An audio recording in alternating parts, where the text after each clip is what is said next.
Welcome to Essential Hayek. I'm Don Boudreau, professor of economics at George Mason University, senior fellow at the Fraser Institute, and blogger at Cafe Hayek.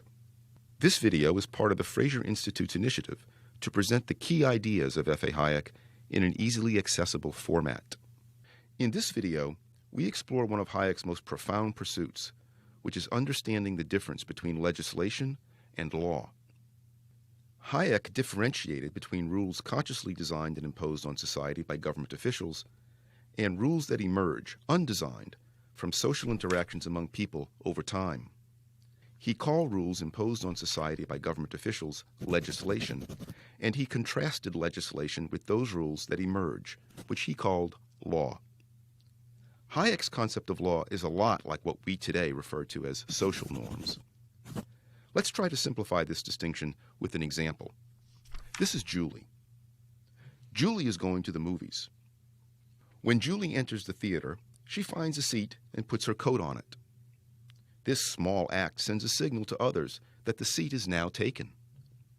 People recognize from the placing of the coat that someone has staked a claim, so to speak, on that seat for the duration of the movie. No one will move Julie's coat or sit in that seat. This rule is a social norm or convention that governs our behavior. No government imposed this rule as a law, but so what? We all recognize and follow this rule. And we would interpret someone who ignores this rule by moving Julie's coat and then taking the seat as someone who violates normal social behavior.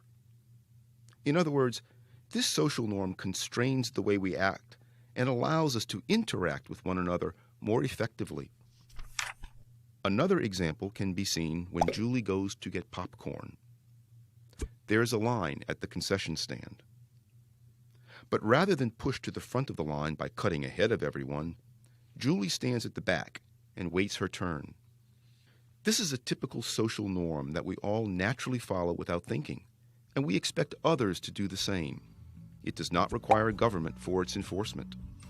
Hayek explained how these social norms that emerge over time, through people interacting with one another and figuring out what works, powerfully govern our behaviors toward others so that society functions productively, collaboratively, and peacefully.